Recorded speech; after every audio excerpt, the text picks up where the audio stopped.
Well, it's my great pleasure to introduce Jim Clifford, Distinguished Emeritus Professor of the Program in History of Consciousness. And Jim will be introducing Paul Gilroy. Yeah. Hi. Well, it's a great pleasure to welcome Paul Gilroy and, of course, Ian and Vron back to Santa Cruz. For many of us, as Chris has said, this is a bit of a reunion in the best sense. Thinking back, I will remember a conference at the Center for Cultural Studies in spring of 92. It was called Borders and Diasporas, which brought together two transnational paradigms of cultural politics and poetics, the Frontera paradigm of Garcia Canclini and Gloria Anzaldúa and Renato Rosaldo, and the Caribbean-centered, or rather decentered, approach coming out of British cultural studies that had just splashed down so dramatically in The Black Atlantic by Paul Gilroy. Paul spoke twice at that conference, once on the politics of authenticity, and again on music and hybridity in an evening session on music with Angela Davis and Jose Cuellar, aka Dr. Loco, whose Rockin' Jalapeno band performed shortly after we stopped talking.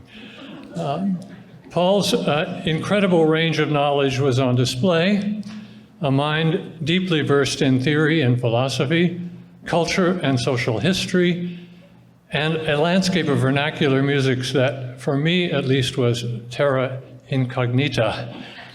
It was a revelation that blues, reggae, and sound systems could be as important as Adorno and Foucault for understanding the roots of our present conjuncture. Continuing for just a moment in a personal vein, if you'll permit me, Paul and I met in 1990 at a monster conference in Champaign-Urbana, which was the moment when British cultural studies kind of impacted the American scene. And we had just founded a center and we're trying to figure out what cultural studies might mean out here on the Pacific Rim. Several of us, Donna Haraway, Latamani, and I, were invited to that conference where we felt kind of out of place, but also excited to be interpolated this way into something this exciting. Paul's talk was on cultural studies and ethnic absolutism, and it was an anticipation of The Black Atlantic, which was published 2 years later. With its mobile cultural technologies of sailing ships and the vinyl record, scratched and dubbed, these were all great revelations, at least to me. My own talk called Traveling Cultures would become the introduction to my book, Roots, a bit later. Paul and I discovered then that we, by chance, were both going to be at Yale the next fall, so we had the chance to pursue to talk about these, our different sort of mobility-centered research. Appropriately in motion, most of our conversations took place often on commuter trains going into New Haven, where we explored a lot of things, including the potential, I recall, for anti-essentialism as a productive political and intellectual position going forward. I'll just briefly do my job now as an introducer of Paul Gilroy, who won the prestigious Holberg Prize, awarded by the Danish government for seminal work in the humanities, arts, and social sciences. He's been a professor at Yale, at the LSE, most recently at University College London, where he was founding director of the Raymond Center for the Study of Racism and Racialization,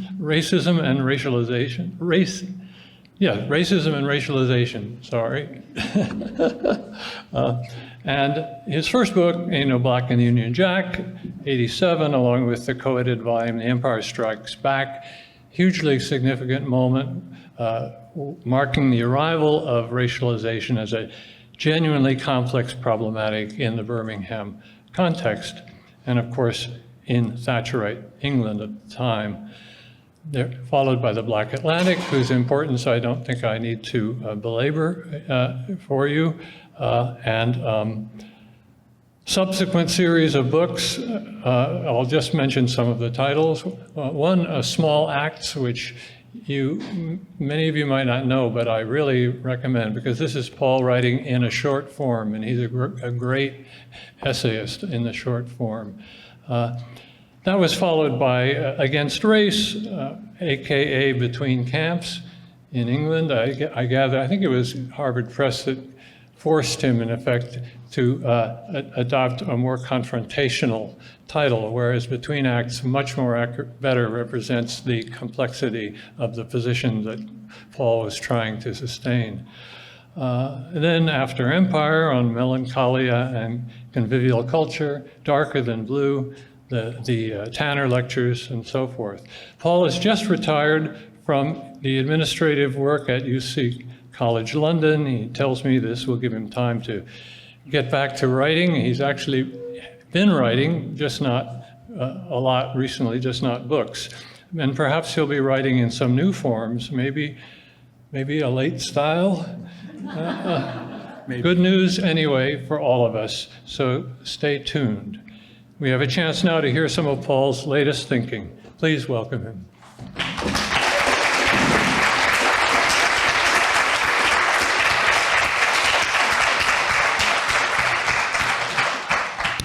Thank you very much, Jim. Very characteristically generous remarks. I'm really grateful. It's a joy to be back here in Santa Cruz to see old friends and make new ones. And I have a great debt to Jim, which I want to just acknowledge this afternoon, because when I wrote Black Atlantic, it was rejected by the publishers, who told me that they couldn't possibly publish the book. And you can imagine, after 5 or 6 years of writing, that was a bit of a blow, to be fair. And Jim was very kind in guiding me into a conversation with the publisher who eventually published the book. So without his intervention, there wouldn't have been a book. So I always think about that. Now, I've got a lot to say, and I'm not sure how I'm going to go about saying it. Let me begin by telling you things you already know. One is that Britain is in a steady and unrelenting process of decline, and that our country's loss of military and geopolitical power counterpoints protracted economic crisis and governmental stagnation. We are stuck, and I've become interested in being stuck and how stuckness is a feature of our polity and our culture. And of course, our country's post-imperial strategy was its alliance with the United States. And our political class has only ever looked in that direction for new policies and strategies. So your cultures, plural, are filtered selectively to signpost our future, a process that has been experienced far less ambivalently since the Brexit vote. And of course, there are absurd but grave problems with the idea of linear time that makes that orientation possible. I think if we can learn to accommodate a more cyclical, less teleological view of history's unfolding, we might discover that Britain's experiences of decline could be relevant to you.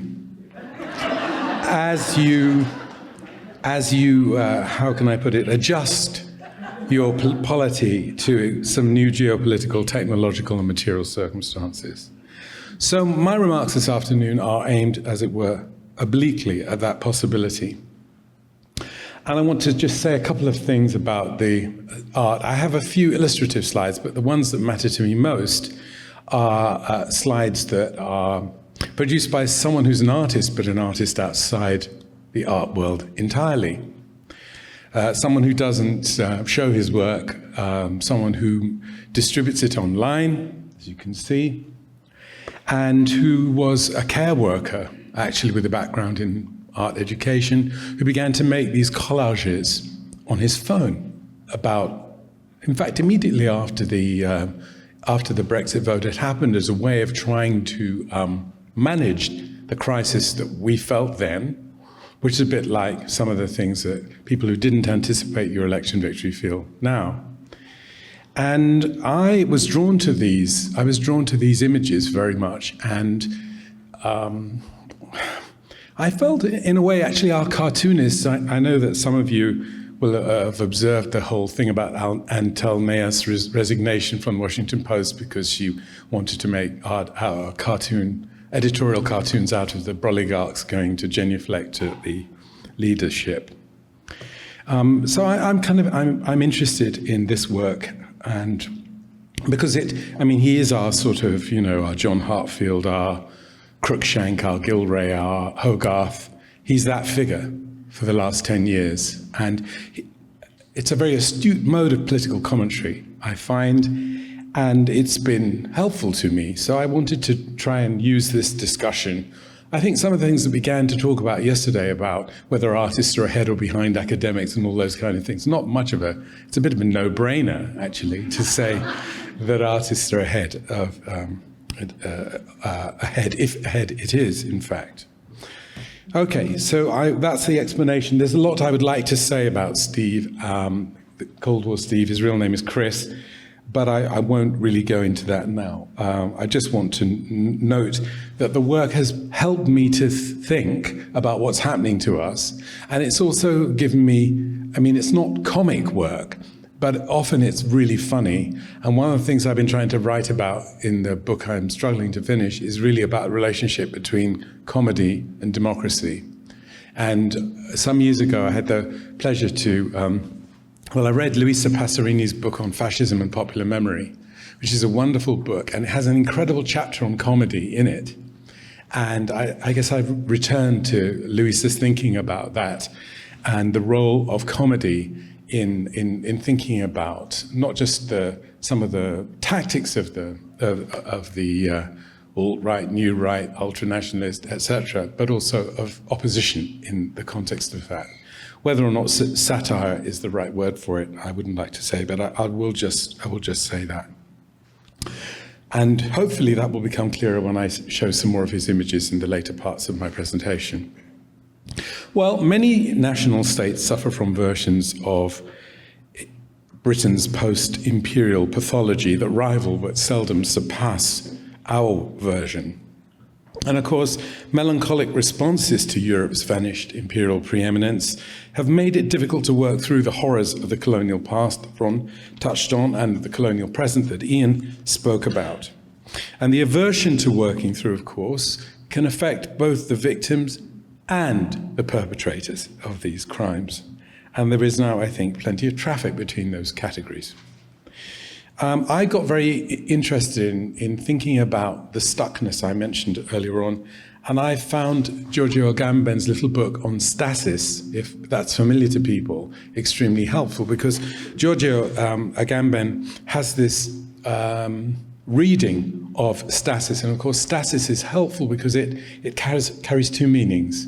It carries the meaning of being immobile, being fixed, but it also carries the meaning of civil war. So the two things come together in the concept of stasis, and that has helped me a lot. It helps now to explain why for decades the political culture in Britain has proved so incapable of reckoning with the periodic eruptions of violent racial hatred that always appear to be shocking, always appear to be unprecedented, patternless, outside the scope of intelligible history, but deeply bound to the promise of warfare in the future. And again, I'm telling you things you probably already know. During the second half of the 20th century, racist affect became intrinsic to the nationalism, authoritarianism, populism, and revolutionary conservatism that swept so destructively through our institutions. That racist affect grew during the subordination of political culture to the zealotry of the market state, and it added energy to the mechanism of post-colonial melancholia, that shameless, pathological inability to reckon with the historicity of national decline, with the bewildering loss of imperial power and prestige. And analyzing those processes, I think, helps to illuminate how out of this ultranationalist fervor that has appeared in numerous locations worldwide, assisting neo-fascist and populist forces to regroup, to surge electorally and psychopolitically. And that nationalist and racist sentiment became an integral, though frequently underappreciated aspect of the drawn-out decline in our country of the labor movement and the fragmentation of political mobilization based upon the dreams of unified class feeling. Well, in 1958, the pre-war fascist leader Oswald Mosley, who I think pops up in some of Steve's images, he attempted his political comeback in 1958. Those of you who've read the book that Ruthie and I edited of Stuart's writings on race will know there's one essay in that tries to periodize the post-war history of race relations. And one of the turning points is Mosley's failed political comeback in 1958. It's useful, well, it was necessary to revisit it really, thinking about, what conjunctural politics is, because last summer the riots we had in our country were very similar to those of 1958. Again, being stuck, being cyclical. White mobs launching violent assaults on peoples of color generally. And in 1958, the mob took the life of an Antiguan carpenter, Kelso Cochrane, in what would become the shadow of Grenfell Tower. Obviously, the tower wasn't built there. Now, 10 years later, again, I'm sorry if you know all this, but 10 years later, a man called Enoch Powell, MP, devised the template for England's demotic racism and all the menacing ethnonationalisms that have succeeded it. And Powell's an important figure because today he's considered a hero and a prophet by so many commentators on European politics of nationality, race, and immigration. In other words, Powell's work doesn't just resonate inside our country, but it became a significant precedent for political things recognized and underway elsewhere. One of Powell's most vocal, important fans, actually I should say something more about Powell quickly. When I used to teach in the English department, I loved teaching Powell's poetry because the people who went on and on about his politics didn't read the poetry. And the poetry was an incredible opportunity to see what was really going on in his mind. And what was going on in his mind was a lot of extremely peculiar homoerotic stuff, and that he, in anticipation of some motifs we know from queer theory, Powell was someone who referred to anyone who got married as dead.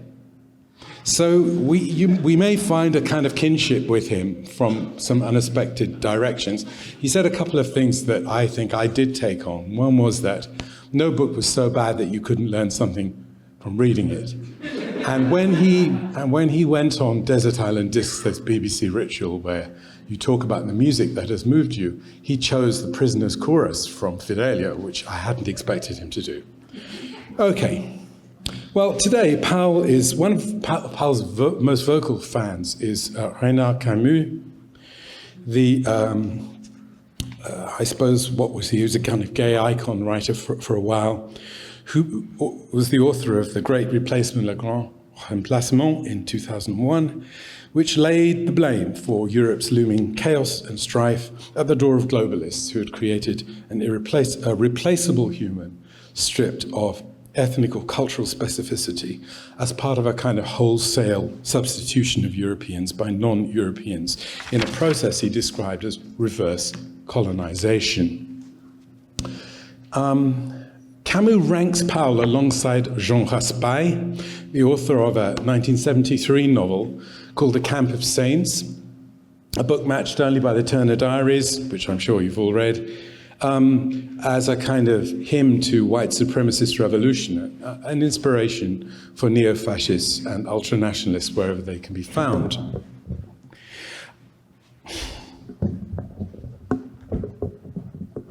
It's going to keep sinking down, I'm afraid. I'll try and sink with it.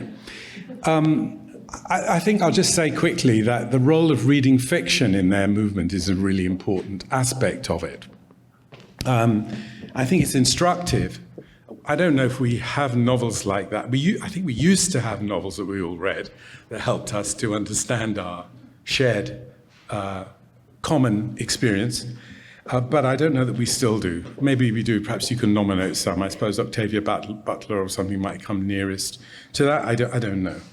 But they certainly are in that phase where they use the reading of fiction and a common kind of hermeneutic, set of hermeneutic possibilities derived from the reading of fiction to organize their political work that they do. And I think I'm no doubt we've all heard Steve Bannon talking about how politics is downstream from culture and his kind of Gramscian view of these processes. Powell was a very skilled summoner of workers, a skilled summoner of workers into the streets. He drew working class people to the ultra-nationalist cause, and his rhetoric conjured the stevedores out of the pre-container docks, and it moved the angry meat porters out of Smithfield Market into the streets. And those combative industrial class fractions, I don't know what we call them, marched to Westminster angrily demanding Britain for the British and clamouring for his installation as Prime Minister, a call that has been repeated subsequently several times, and still repeating it actually, by the blues guitarist Eric Clapton. The pivotal violence of 1958 was echoed again last summer, as I've said. And it's interesting that there is a formation of popular racism there that lingers on from the middle of the 20th century. It's proved remarkably resilient, another word du jour, I suppose. Its resilience rooted, I think, in representations of immigration as invasive warfare. And it maintains a distinctive articulation of class interests and identities, marked increasingly by those resentful voices of white victimage. Austerity and collapsing social and economic medical services ensure that these reactions remain bound to class injury and privation, both financial and cultural. And the open wounds of poverty are weighed against the supposed generosity with which alien invaders benefit from governmental hospitality. And that presentation of immigration as an invasion is sustained by lingering fragments of militarism. And it fosters a second fantasy you may recognize, which sees income as being favored to the detriment of natives, and concluding with a third phase, which aims at their expulsion or repatriation. Now they tend to use the word remigration. I think it's important to appreciate that these exclusionary reactions derive, in my view, less from ideological coherence than from a kind of common sense constructed organically over quite a long period of time now around these fundamental themes of invasive war, injustice, double standards, and of course, replacement. And racial hierarchy is at the center of all of these. As the major parties, and this is going on in other countries, of course, too, particularly in Europe, but not only in Europe, as major parties are shifted haphazardly by the agenda set by their movement-building critics to the right, the convergence around bipartisan approaches, not just to the management of refugees and asylum seekers, but to all varieties of immigration, is a notable feature. And this so-called hostile environment, which you're obviously about to get a big dose of, we will find you, we will deport you, this kind of idea, has ebbed and flowed in our country since 1962 Immigration Act and the 1968 Immigration Act, which introduced what you would call a grandfather clause into laws governing nationality and citizenship. So it connects, I think, a little bit with some of the things you were dealing with too. The first generation, the migrant generation from the Caribbean, the generation of my mother, enjoyed a kind of notional benefits of the dwindling version of citizenship that was their colonial birthright as subjects of the crown. But this hostile environment organized by successive governments showed that the descendants, people like myself, lacked a deep or significant connection with the life of the polity or its cultural heritage. Hence why, Ingrid and I go for walks in the countryside and people turn it into podcasts because they think we're somehow belonging there. Today, the next generation, the not quite strangers, are really often, as you won't be surprised to learn, represented as criminally in kind parasites, and in the media, their appetite for bloody fratricide sibling side confirms a reversion to unassimilable racial type. They appear only as a problem to be solved. Du Bois got that. A monstrous presence that demands excision. And after 2001, specifically, of course, anti-Muslim hatreds intensified the civilizationist scenarios that were amplified in media coverage of terrorism, as well as the kind of more recent quotidian manifestations of a pervasive mental health crisis in which the traumatized children of refugees and asylum seekers are woefully overrepresented. The son of Rwandan refugees who killed the children to provoke the riots of last summer would be one example of that. Axel Rudakabana and Valdo Colacain, a refugee from Guinea-Bissau. But I mean, you find these stories actually in every European country. Think of the Saudi doctor in Magdeburg who drove a car into the Christmas market, who was actually a supporter of AfD, but is only described as a Muslim in the explanations of what his crimes entail. So these lurid portraits of national decline manifested in these events are answered by advocates of aggressive monoculture who want to recover, as you know, lost greatness by turning back the clock. I think it's helpful to us that they disagree about how far back in time they need to go in order to seek that restoration, but they've grown much more belligerent through that disagreement. And I think their activities are very unevenly, in our country at least, very unevenly distributed, and their rhetoric, thankfully, does sound to some ears, particularly the ears of younger people, often sounds paranoid, out of touch, out of time, especially perhaps in the ears of the young. It's possible, of course, that they have lost something of the confidence which came with the old eugenic assumption that racial superiority was guaranteed to them by nature and history alike. And I think, as many of us, anxiety is also their governing emotional condition. Let me say that electoral participation really varies across Europe. I was going to say something about that. I think attempts to undo in Britain the sort of xenological racialization of politics and law and government would have grave electoral consequences. And they are offset only by the culture wars that promote this kind of grotesque competition for the attention of voters and lurkers, in which parties vie to see which of them can appear most cruel in handling settlers, refugees from war, and of course, increasingly from climate spoliation. Think of the scene in 1984 where Orwell talks about the ship being sunk, and the people in the cinema responding to the idea that the refugee ship's being sent to the bottom of the, probably Mediterranean actually, by explosions.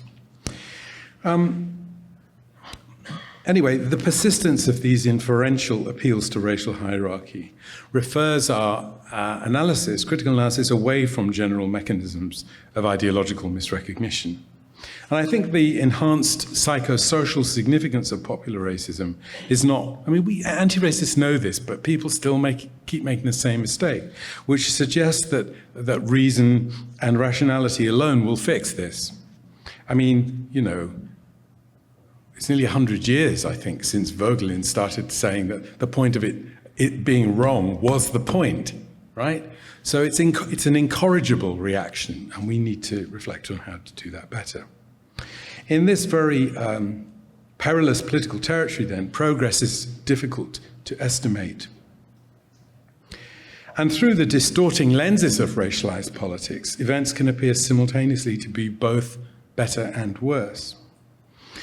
As I said before, the fortitude of Britain's xenological racism and nationalism corresponds to a polity that stuck, unable to complete any transition from its colonial condition to adjust to the recentering of planetary domination away from the Atlantic basin, or to face up to the changes required by decarbonization, by demographic and technological transformations, or even the demands of economic life outside the Hayekian defaults of the EU. Well, decades of tenacious anti-racist and anti-fascist struggle have made overt expressions of racism into an important boundary line. It divides the respectable center from its violent white supremacist fringe, for the moment at least, And that energy, orchestrated by the right, is being used to modify the historic settlement that we won. Now, saying the unsayable, thinking the unthinkable are indices of a novel freedom in tune with the disinhibiting effects of online politics and timeline media. The very explicit attachment of a vocal minority to the principle of racial hierarchy is not, however, sufficient to explain the enduring power of a slightly broader ethno-nationalist formation that's common both to elements of the left and to elements of the right. It's not a matter of them joining up in that sort of old, sort of liberal way. There's some other things that we have to say about the redundancy of that vocabulary, of that story. I mean, I know maybe here there are lots of young people who are identifying with the left politics, and I don't want to dismiss that in any way.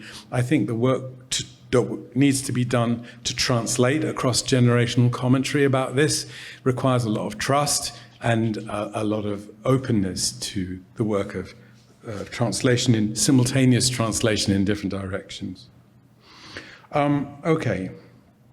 I think that ethno-nationalist outlook, the broader one, has so far been confined to some obvious geographical and generational limits, but there's no possibility of a final resolution.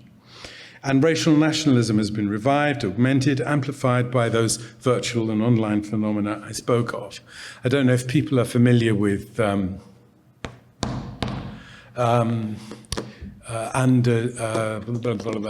Wolves, the guy who interviewed Breivik, Matthias Gardel's book on Lone Wolves, which I think is a marvelously luminous and insightful study, rather actually in his espousal of what he calls a methodological empathy, perhaps goes a little bit further than I would want to go. But I think it's a very lucid study of what's actually going on in the minds of these people. And he didn't just interview Breivik, he's interviewed a number of them as an anthropologist and historian of religion. Okay.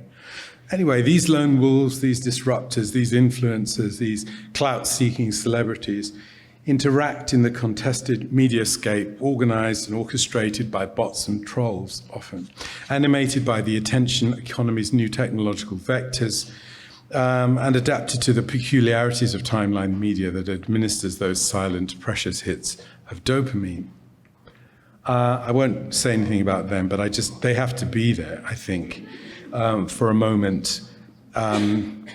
Have to be there for a moment because the sort of salvific appeal of natural hierarchy in its reinstatement has clearly increased with privatization and financialization and the evacuation of the social, what Wendy Brown calls sociophobia. I think that process is unfolding, again, unevenly, but it always dovetails with the anger that is expressed along gendered lines.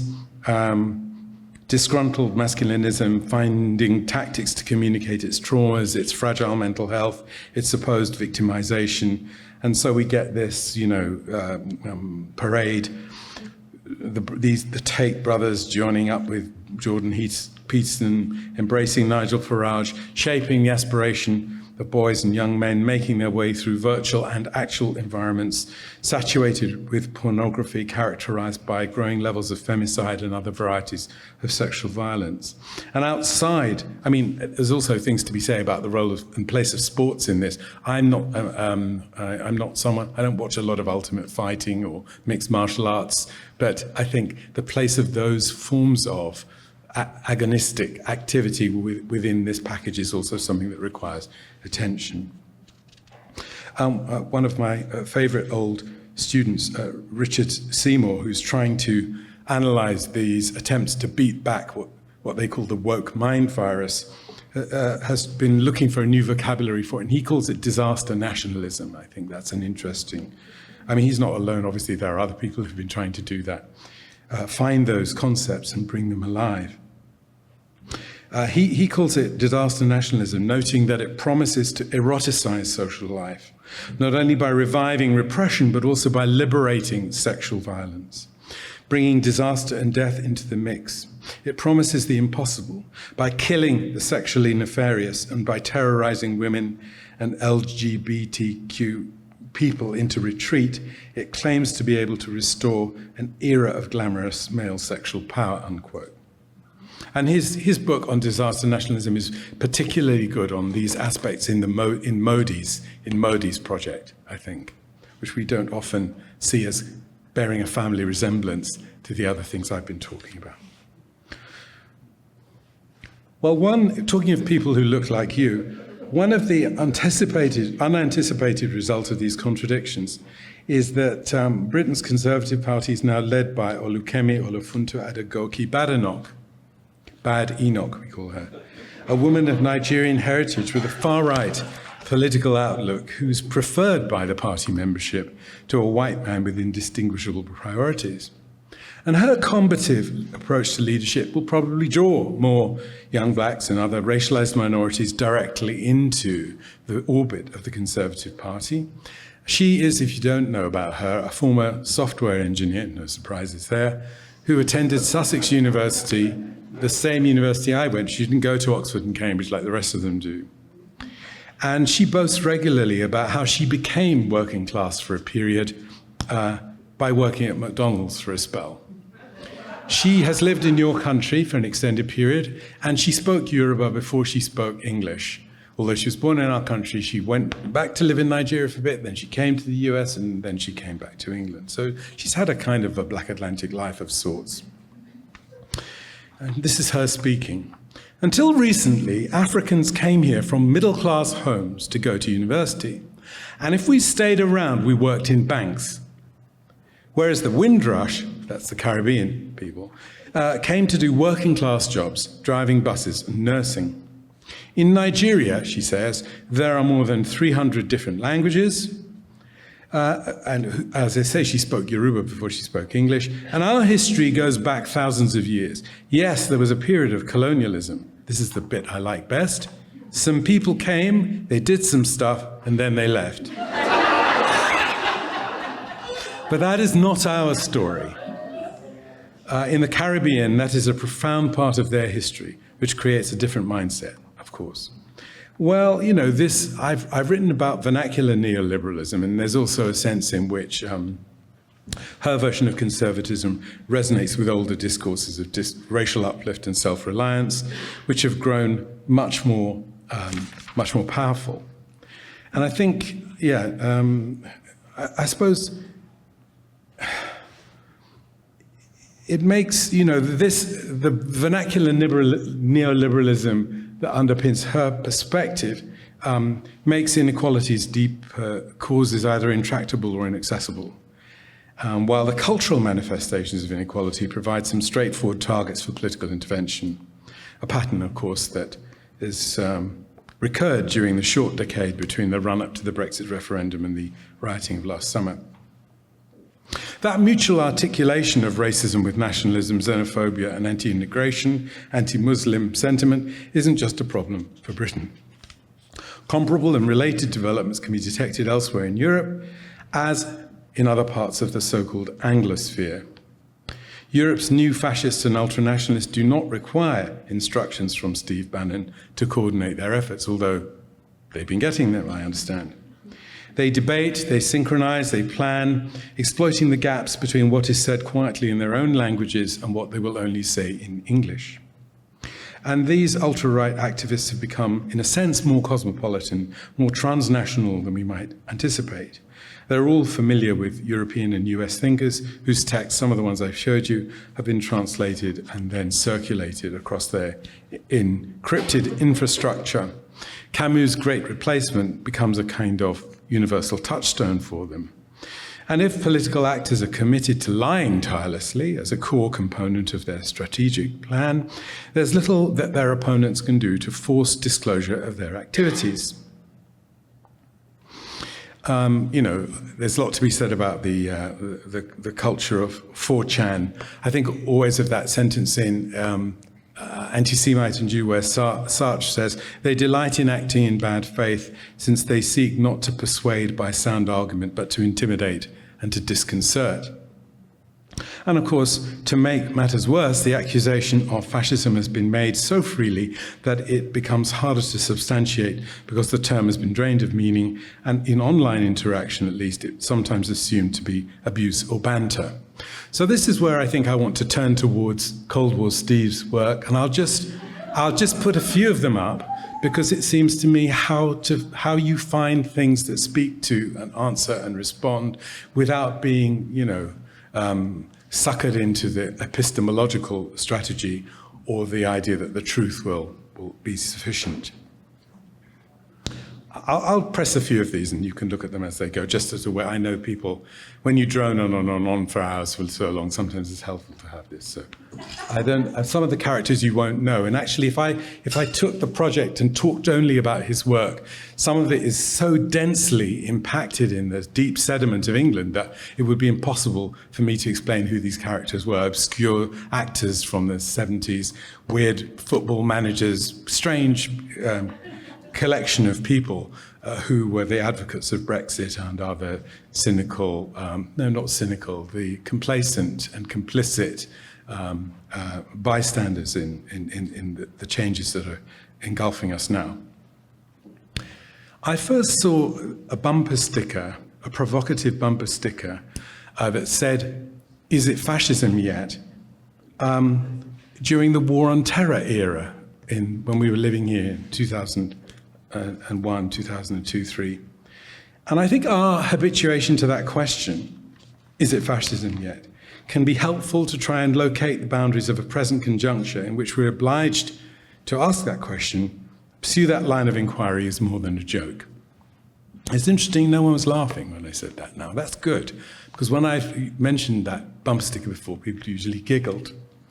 This matters, I think, especially because so many of the vital lessons that were drawn from the horrors of the 20th century are being deliberately and strategically erased, obscured by people who seek to rehabilitate fascistic politics, but also to imitate the style and tempo of the 20th century fascist revolution as part of their attempt to build a different kind of society. So you've got the fascists of different varieties, then you have the imitators, right? And then you have the trolls. So at least three different groups who are all speaking to and mobilizing. And I think Steve's quite astute in trying to mix them into one party, one political body. We don't know exactly how, at least I don't know exactly how to talk about the new variety of society these people are trying to build, but we know it will be more secure, it will be more militarized, it will be more unequal, and it will probably be much further beyond the reach of satire and comedy's democratizing laughter. And the cultural and technological arrangements required by the new varieties of control, as you know, make us all suspect, all surveyed. And in our country, at least, although coming up here on the train from Los Angeles and looking at the prison in San Luis Obispo from the train suggests that this is another basic rule here too, which I guess I did know, but I hadn't seen that prison before. Economic segregation and spatial containment are founding principles of an expedient governance, which anatomizes the historic divorce of capitalism from democracy. And the parapolitical power of anti-Muslim sentiment has increased and been brutally instrumentalized. The very best we might be able to hope for, I suppose, and I say this very tentatively, is that the ancient fixities of racial discourse might diminish to some degree, though that retreat might prove to be a hollow victory. Certainly the resulting patterns of domination, and I think I do just about still hold to the value of Gramsci's scheme for grasping the our dynamic incorporation into our own subordination, can be interpreted with the help of Primo Levi, who suggested an answer to the bumper sticker question, is it fascism yet, in an article he wrote in 1974, which is probably known to many of you. Every age, wrote Levi, has its own fascism. And we see the warning signs wherever the concentration of power denies citizens the possibility and the means of expressing and acting on their own free will. There are many ways to reach this point, and not just through the terror of police intimidation, but by denying and distorting information, by undermining systems of justice, by paralyzing the education system, and by spreading in myriad subtle ways nostalgia for a world where order reigned, where the security of a privileged few depends on the forced labor and the forced silence of the many. Of course, many others, Umberto Eco, who bore witness to the fascist period in Italy as a bewildered child, have developed that insight. And of course, I'm sure you know the work of those theorists of generic fascism as a generic phenomenon. That open orientation towards fascism as a kind of proliferating, recurrent, and infinitely translatable phenomenon doesn't require that it be endowed with an essence. But if it does have to have one, Roger Griffin's pithy, useful definition of it as the populist form of palingenetic ultranationalism, if we need to go beyond that, then I would suggest that the prescient words of Jean Amery, who I worked on before, who described its clause much more thoughtfully and carefully than many others, should now, I think, be borne in mind. I'm sure many of you know Amery's luminous study of the predicament of intellectuals in extreme situations, the autobiography he produced from his experience in the lager at Auschwitz, judging intellectuals very harshly, actually, for people who become complicit with forms of power. And, he had been, before the war, a student of phenomenology in Vienna. And he wrote about his own, if you don't know his work, he wrote a book, one marvelous book on suicide, an incredible book on aging, what it is to age, and an amazing book on jazz, which is not translated. He wrote, though, about his own torture by the Gestapo with the forensic philosophical tools of a student of phenomenology. And two aspects of his argument, I think, are particularly relevant. The first is the sense that Fanon's work spoke to him and for him uniquely in grasping the philosophical and political meaning of what he'd endured in the concentration universe. And the second is that he, like Fanon, responded to these appalling trials by becoming a combative proponent of what he termed radical humanism. Amery had discovered his juridical and his ontological Jewishness through the impact of Nazi violence, and he was delivered to an understanding of its deeper personal and philosophical meanings as an outcome specifically of being tortured. In the hands of his tormentors, he acquired a stake in what he termed a politics of dignity, which could answer the governmental action that brought racial hierarchy so disastrously to life, and shattered the social world of his intercultural childhood in Vienna. His mother was a Catholic, his father was Jewish, and then hung him up by his dislocated arms from a hook in the ceiling in what they called the business room in the Brindonk fortress between Brussels and Antwerp. You can see that from the train too, if you're in that neck of the woods. The resulting injuries conditioned his support for the state of Israel, though it's clear from the last things he wrote that that solidarity had strict limits with regard to the treatment of Palestinians.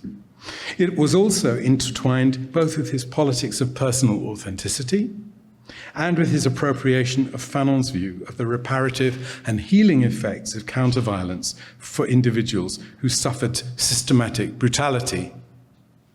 Let me quote him.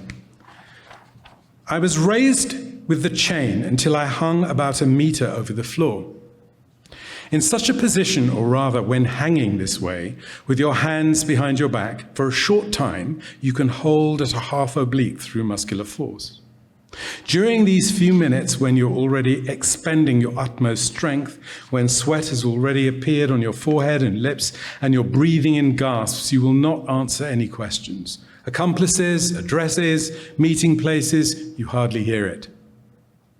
All your life is gathered in a single limited area of the body, the shoulder joints, and it does not react, for it exhausts itself completely in the expenditure of energy. But this cannot last long, even with people who have a strong physical constitution. As for me, I had to give up rather quickly, and now there was a crackling and splintering in my shoulders that my body has not forgotten until this hour. The balls sprang from their sockets. My own body weight caused luxation. It fell into a void and now hung by my dislocated arms, which had been torn high from behind and were now twisted above my head." I won't tell you the whole thing he writes about his torture, maybe you all know it already, but he talks about, as a victim of torture, how being tortured, the tortured person stays tortured. That's one of his recurrent observations. And you won't be surprised to learn that he developed his arguments about this as an angry response, I think, to Hannah Arendt and her notion of the banality of evil. He said, she knew the enemy of mankind. She said he was banal only because she knew the enemy of mankind from hearsay and saw the enemy of mankind only through a glass cage. And Amory was motivated not just to explain the lingering effects of brutalization on his own personality, on his political, psychological, and moral outlook, but to substantiate something that's really troubling today, reading stories from Gaza in particular. He made the contentious and difficult claim that torture was not an accidental quality of the Third Reich, but its essence. Its essence. And I think that argument, exactly like those of Fanon, now delivers critical analysis of our securitocracy and its proliferating states of exception to an extremely disturbing verdict, which I don't actually need to spell out, I hope. But I will, if you need me to later, I will. 25 years ago, I tried to warn about the dangers that derived from the fascist revolution of the 20th century and suggest that they were hurtling towards us from several different directions simultaneously. Evident in securitocracy, but also emerging from the unprecedented corporate mystification and orchestration of information, from the cruelty of ever more tightly associated police and military activities, as well as from the terroristic violence common to the mainstreamed ultra-right and its avant-garde. I hope it's not too obvious. I think it probably is too obvious to say to you that these dangers can also emanate from versions of Zionism, from versions of Islam, that there is in fact, no version of nationalism that can be perennially innocent in this. But finding the correct proper names for these phenomena isn't, for me, the main issue. Refining analytical concepts addressed to the cosmopolitan history of fascism will, though, help us to understand where bourgeois democracy is coming apart and what its successors are likely to be. How much more time have I got, or am I at the end? Sorry, I didn't look at my watch. 8? Oh, right, fine, great, okay, I'll get there. Okay, so no nationalism is perennially innocent. Okay, the conflicts result from these changes really systematically overflow the containers provided them by national states. And we are required, perhaps, to ask again, once again drawing on Levy, whether the violence between intimate enemies is sadly always closer than complacent liberals are likely to imagine it to be. And that conflict is brought closer still when states are captured by partisan authoritarian interests that employ governmental power to criminalize protest, dissent, and opposition, however non-violent they may be.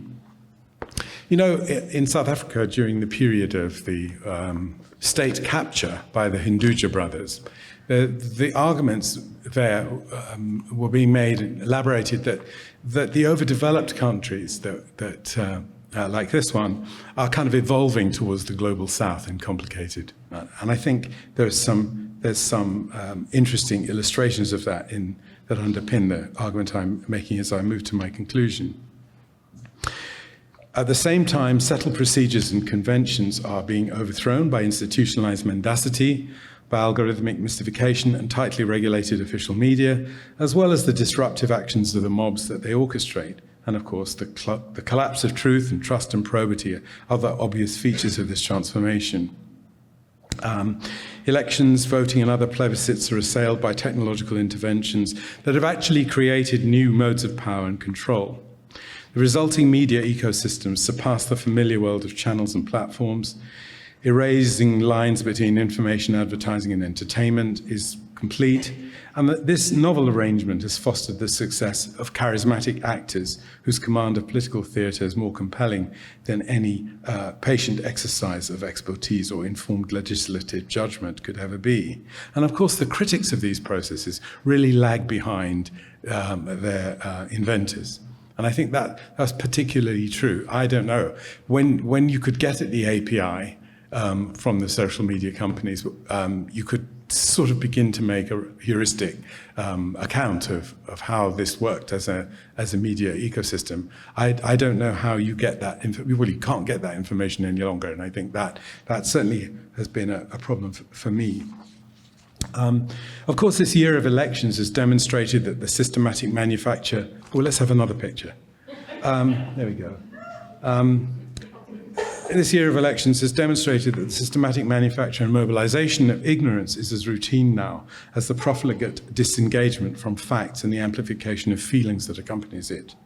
The sophisticated political orchestration of not knowing, and even of the desire not to know, has made the management of information into an integral rather than a secondary part of conflict, and the idea of a low information voter is now a very standard category. All this, of course, is taking place in the context of climate crisis.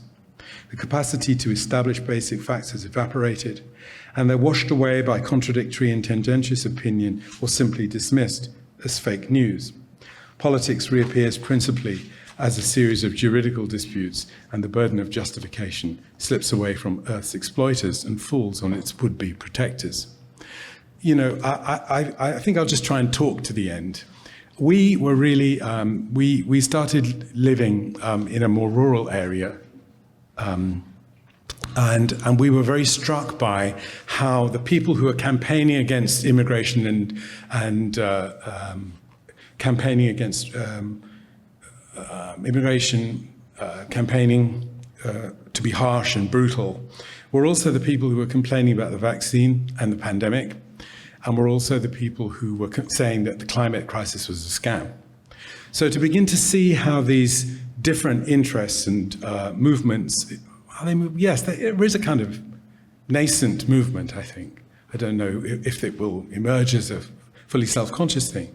But to track all that, I began to read what they do and to look at how they organize in the area where we live. First thing, we found them in the farmers market first, handing out their stuff because they're speaking to people who want to eat food that isn't toxic.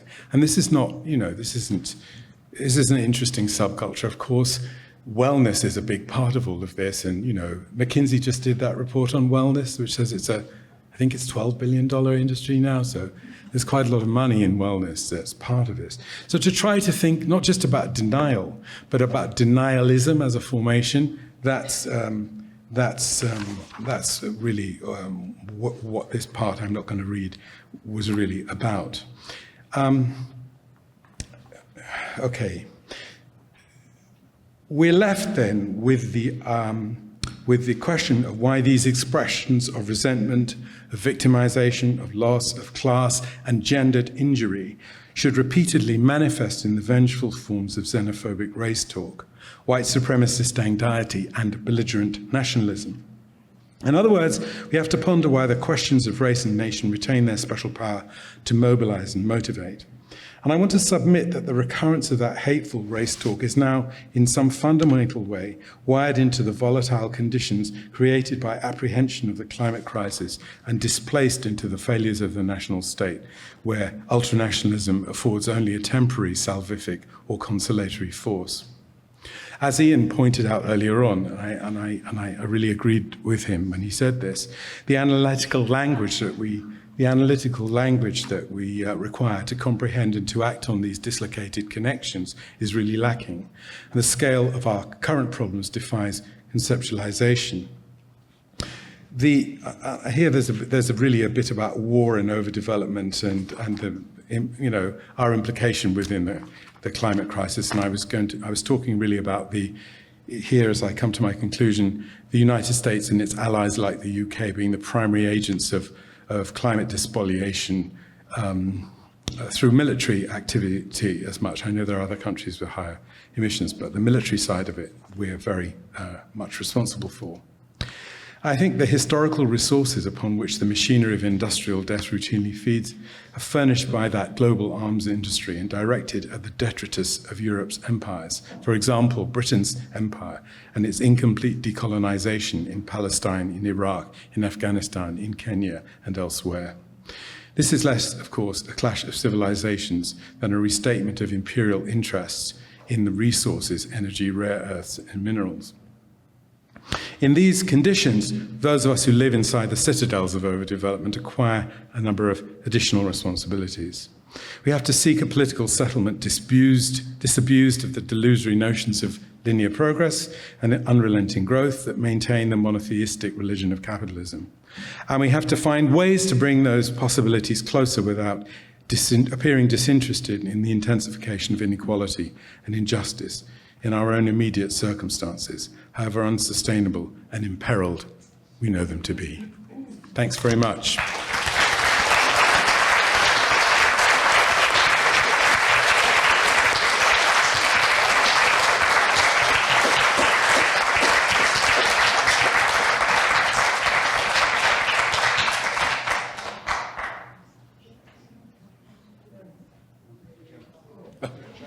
I was giving you a cue, Jim.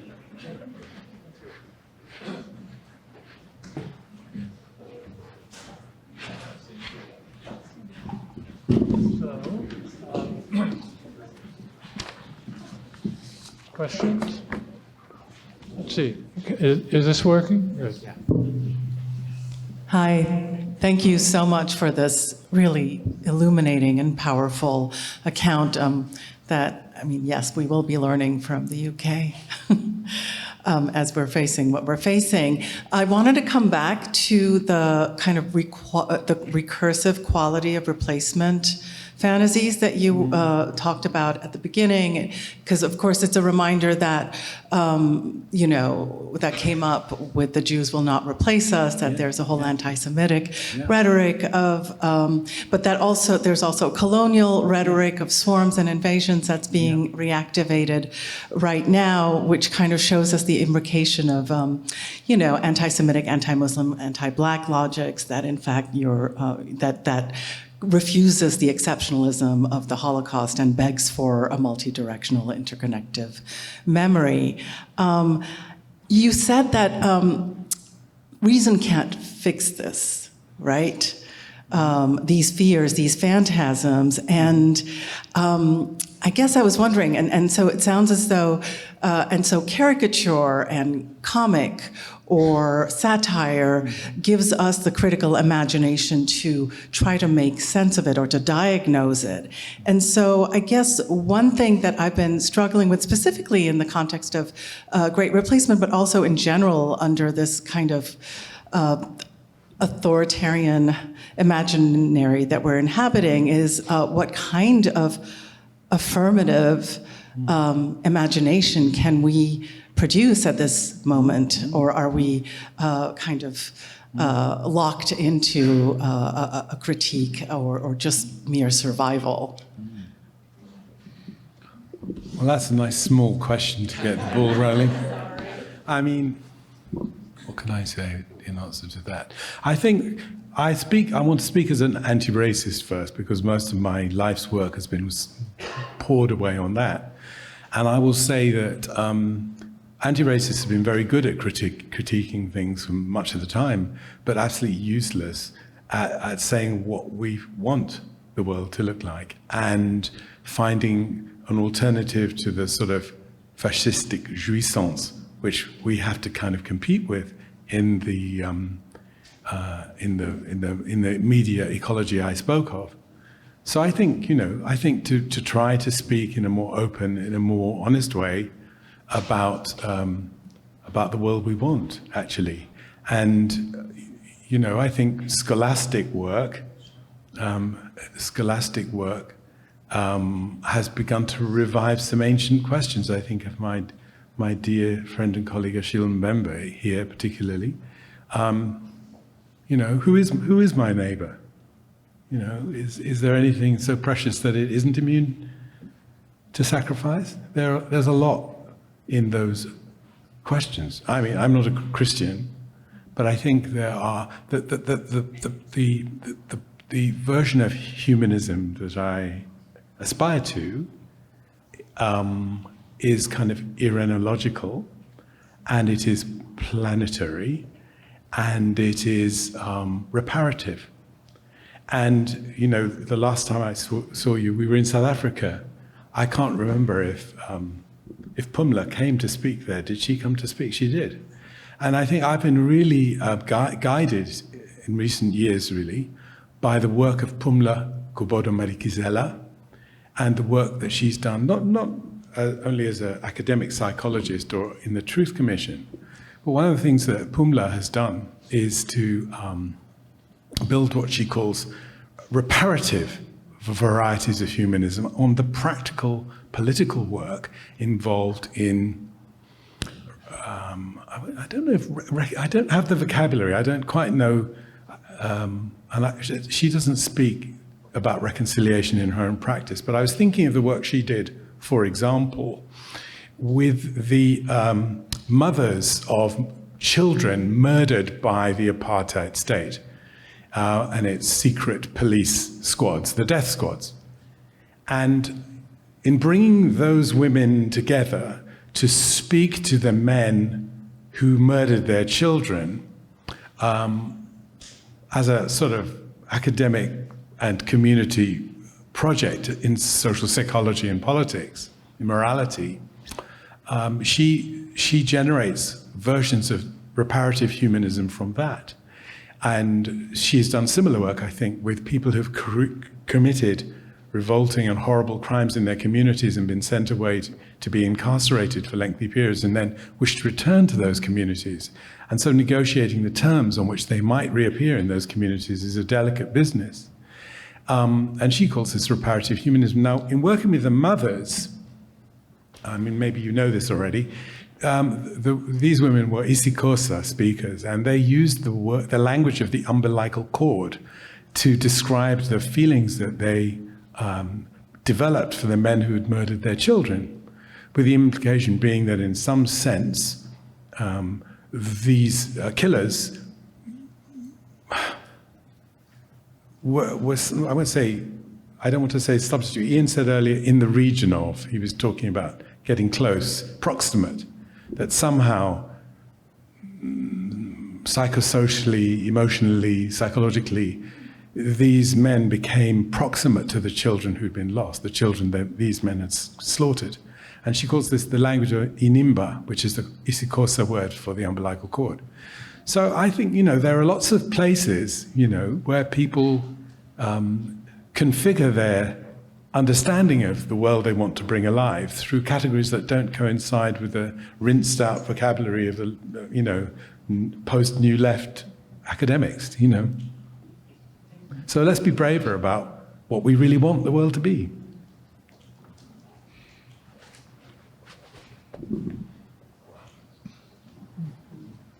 I had a bit of a related question, and I use an essay of yours from the After Empire and Convivial Culture in a course I teach called The Good Life, where conviviality and your elaboration of conviviality is sort of one of the conceptual categories that we mobilize in kind of imagining, you know, the world, the qualities of the world that we would like. And that's, of course, a kind of sociological set of conclusions about lived experience. And I was also thinking about, you know, the George Floyd summer, where there was a brief period, and also the same with, you know, there's that brief period of COVID where all of a sudden the vision of, you know, of anti-racism and a kind of rational approach to public health and all of that was quite strong, and it really seemed to some of us in this country that the virulence of the current moment was a reaction to that, and not necessarily a kind of residuum of, you know, the decades of the regime, but you know, a sort of really feeling under threat, and not only in those two registers, but also Lena Khan and the Trade Commission, where, you know, in this country that was an attack on monopoly, which we haven't seen in decades, and it was really gathering steam. And I wonder about, you know, the sort of maybe a more contemporaneity of this moment in a reactive sense, not to kind of an Obaman Hegelianism, you know, the arc of history and all that, but sort of real configurations and conjunctures that immediately preceded. Yeah. Yeah, I'm sure that that's right. I think I don't really know how to, I need to bring some other slides to really give you a better answer.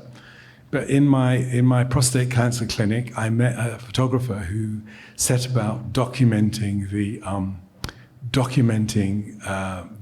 those demonstrations and public activities in our city, and he's produced books, and I would really strongly, I can't remember the title of the first one, which really looks at that and tries to summon the kind of what this political body looks like and make it visible and feed its idea of its own self-consciousness. And he's spent the last 2 or 3 years documenting the demonstrations that we've had in support of Palestine in London, which have been a weekly. I don't go because I have feelings about demonstrations now, that particularly those demonstrations which have claimed enough of me. But it's clear from the beautiful and extraordinary and desperate and awe-inspiring work that he's done with that there are continuities on both sides, actually, of that. So the kind of worldly formation, if you like, convivial formation, which has been evident in public space around Gaza, owes something to the fact that this had happened just a short time before in the American summer of 2020. And to make that clear to everyone is a work of love, actually, I would say.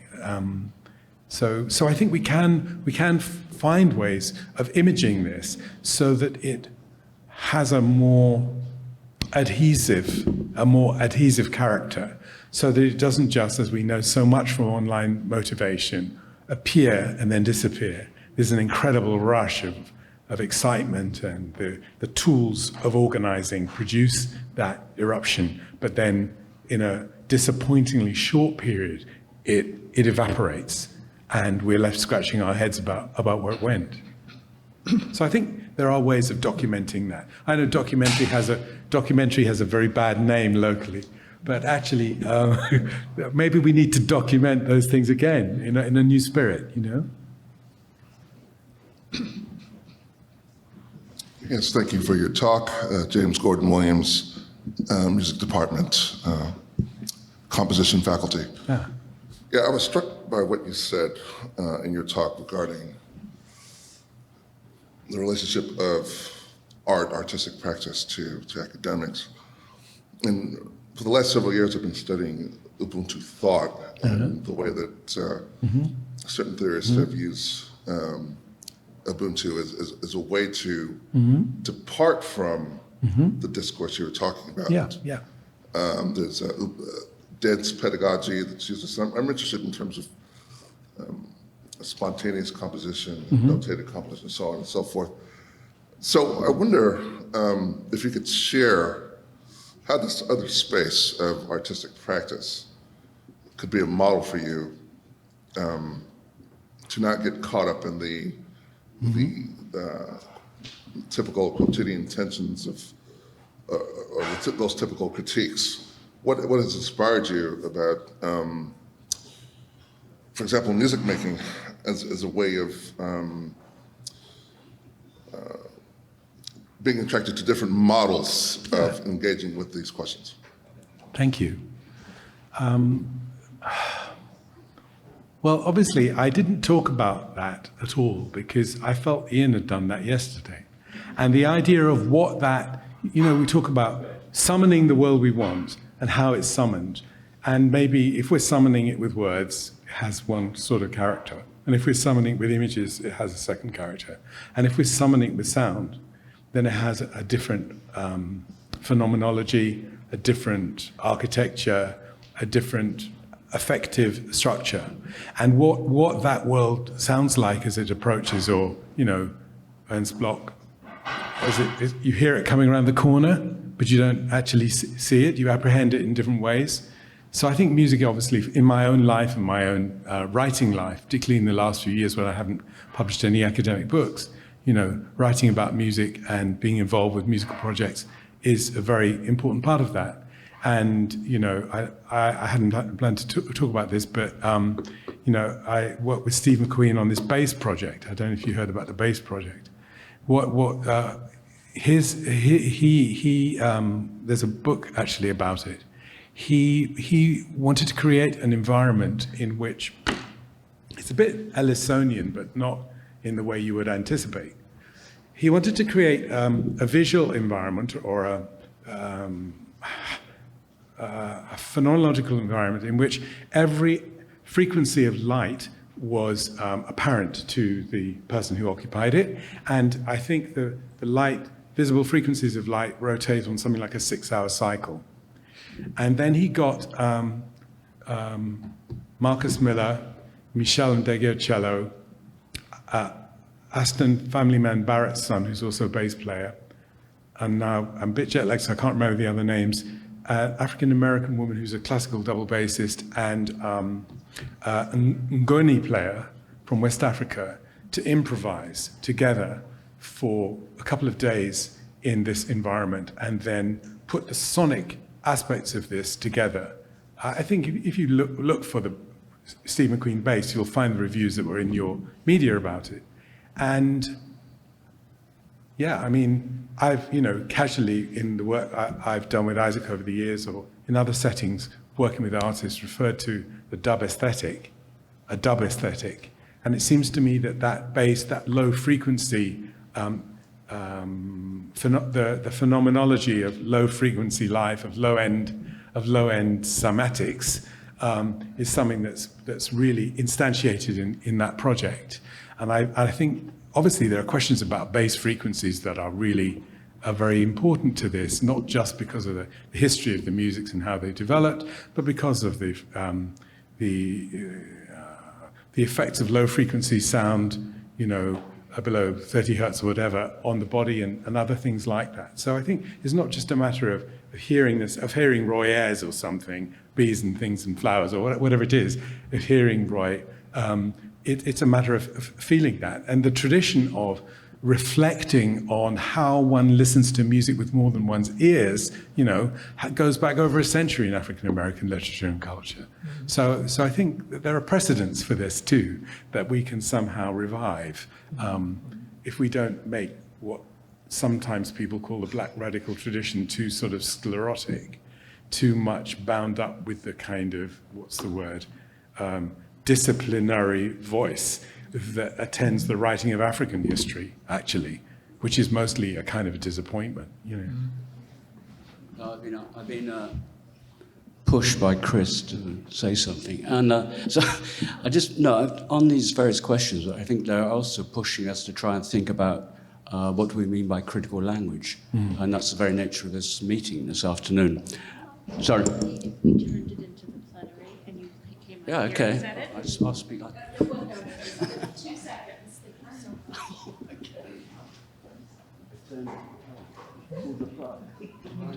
Shall we move to the plenary? You can talk there. Okay, is that a different room? Oh, okay.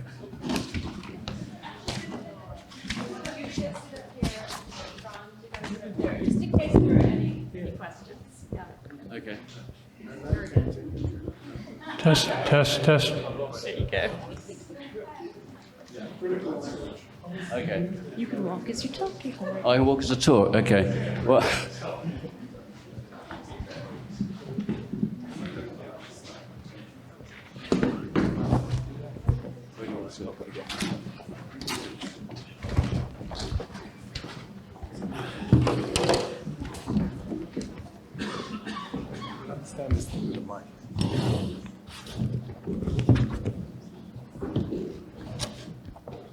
Okay, I was just thinking about the various questions being raised, which are always trying, obviously, to push us to think about other forms of critical language.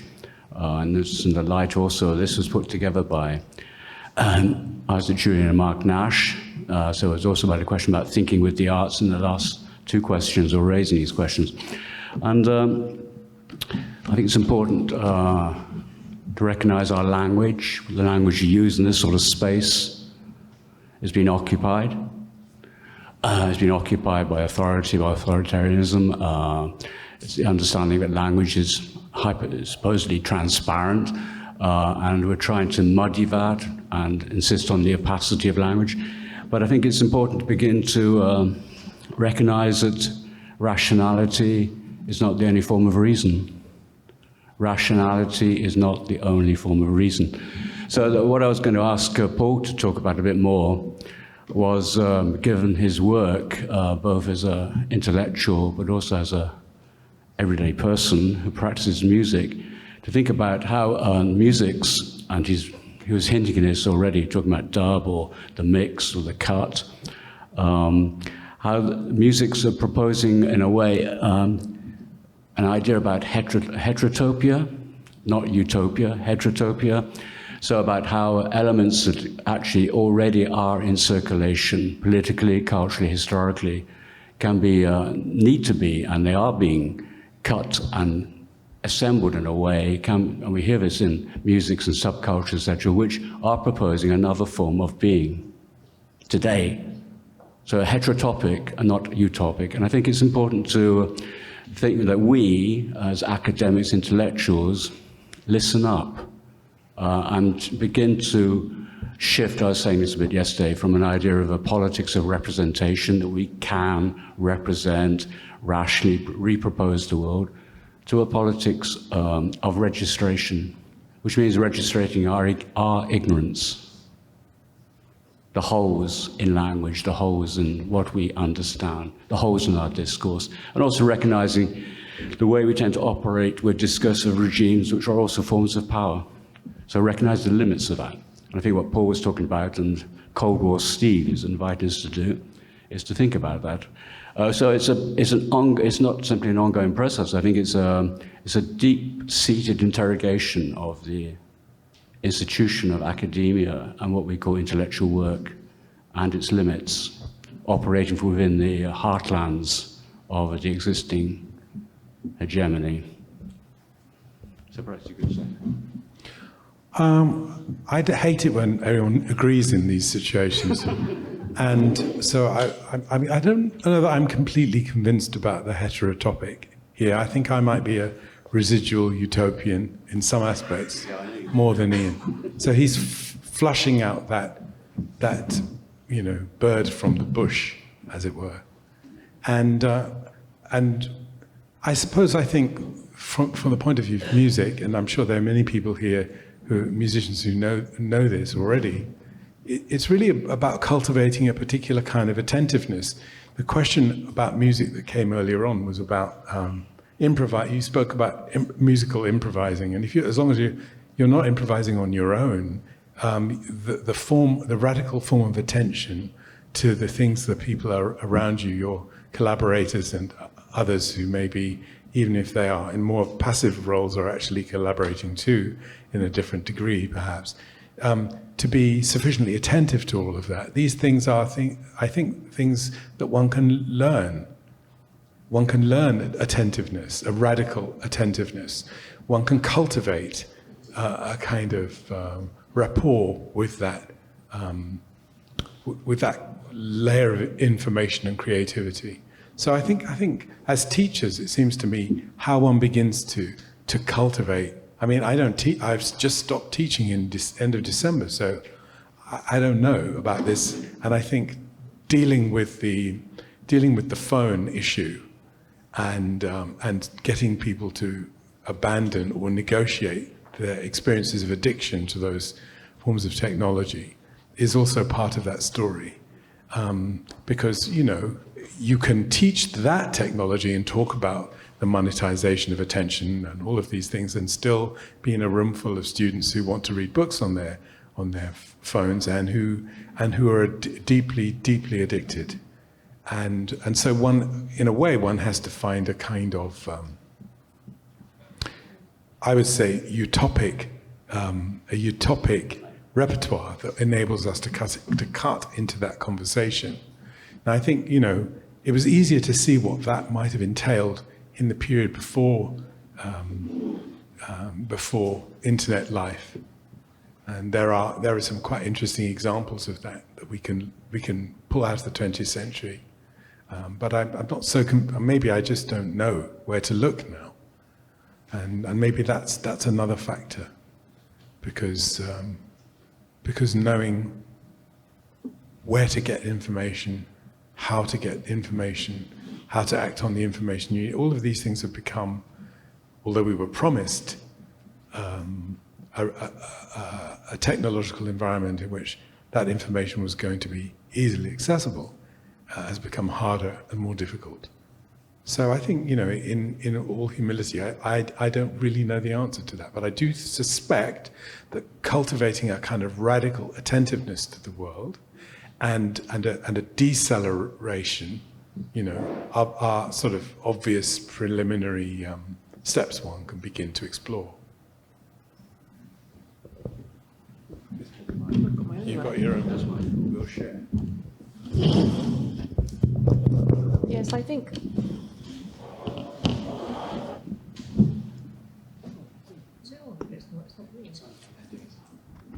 Hello.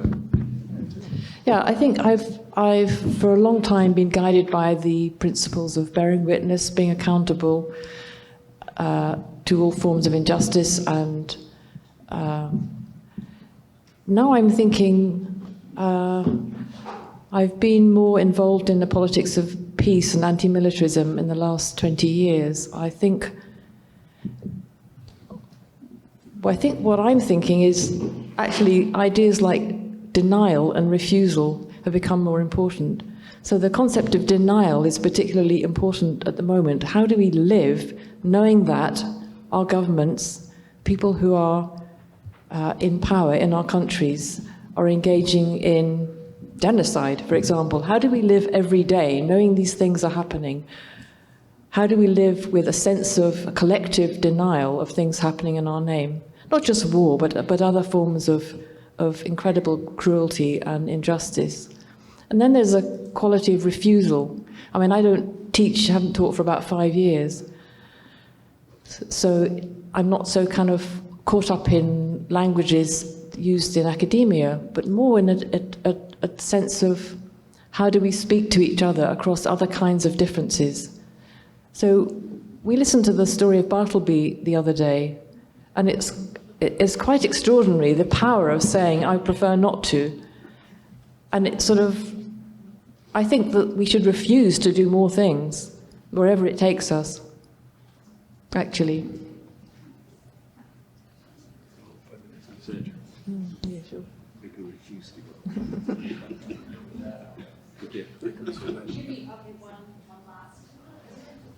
I refuse to answer.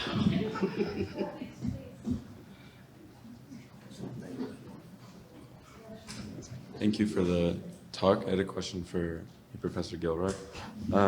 Foucault writes about how power and resistance are often coupled, and how the technologies of power, or the sovereign who exercises the power, often influences how resistance is enacted.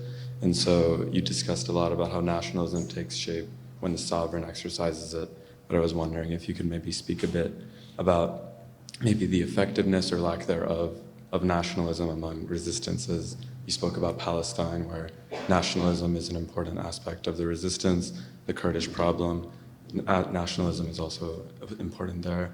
And so I think obviously there's like give and take with it, because something like the Black Panther Party's Rainbow Coalition recognizes kind of like the flip side of this. But I was just hoping that I was hoping to hear you discuss this a bit, like the role of nationalism in resistance. Well, I guess I'm sticking to my guns of the idea that there is no safe nationalism, and that the nationalism of the minor nationalisms or anti-imperial, anti-colonial nationalism are not a sort of a resting place, which is somehow inoculated against the general pathology of nationalism as authoritarian, as potentially fascistic or whatever. I just don't see that possibility. I don't think there's any clean nationalism in the world, any pure nationalism to be discerned. And I think within the archive of anti-colonial writing, there are interesting places where that very possibility is kind of summoned and negotiated. I mean, the most obvious would be Fanon's talking about the actual revolution in Algeria, and he speaks about the difficulty of this and what happens when, you know, he has a kind of class language for understanding the forms of nationalism that are particularly vulnerable to the kind of conceits of authoritarianism and corruption and so on. But I mean, there are many other voices within that conversation which will point to the same possibility. So I can't console myself with the idea that there's a safe version of nationalism that I can kind of reach for, that will, or a way of doing nationalism that will somehow not be vulnerable to these things. So maybe the answer is that you do it, and then, you know, in the doing, you try to minimize that. That's all I can say. And I mean, in the latest episodes of what's been happening in Gaza, the genocidal violence there, I don't know enough about the alternative, about how the internal structures of the Palestinian movement for resistance breaks down around different shades of nationalist politics. I just do not know the answer to that. And in the conversations I've had with Palestinians, there are a number of complexities that emerge in that I don't. I mean, I'm sorry if it sounds like a cop-out, but I just don't begin to know where I would find that information. Well, I think what's important right now, and I would call the archipelago of Palestinian resistance, it's not just what's happening in Gaza and the West Bank. There are more Palestinians who live outside of Palestine, Israel, than live in that space. And also thinking about the Kurdish situation, it leads internally to the whole question of the state form and nationalism, and that's an ongoing debate that's occurring. It's not simply about seeking to create a Kurdish state or seeking to create a Palestinian state, but raising questions that raise questions that interrogate the very nature of a state form and its domination in when we talk about what do we mean by politics, what do we mean by identity, and so on. So I think there's so again, I insist on this, and Paul was saying it's about listening and just tuning in to other things that are happening in the world. The world is a big place, and there are many other tendencies at work, and it is raising questions about our assumptions about what is identity, political form, state and nation. Archipelagos and diasporas raise very important questions which we cannot answer, but they will persist and resist. I mean, I'll just say one quick thing, which is that because of people think about the state really as a spatial and geographically bounded phenomenon. And there are other ways of thinking about the state. I know there's some quite innovative work that's been done approaching the life of states as temporal questions rather than spatial questions. So maybe these issues take on a slightly different aspect if we acknowledge possibilities along that line. Can I just say that travelling thousands of miles to be part of this conversation brings its own rewards, and being able to think in the same room, not online, in the same room with you is incredibly valuable. And I would like to say thank you to our beloved friends and family, Mark and Isaac, for bringing us here, and to everybody else who's made this happen, and to you all for staying as long as you have. I think that actually that thing of thinking together and scratching our heads together and not knowing the answers is incredibly important, because we can all go away and try and do better and think more clearly about how to proceed on a day-by-day basis.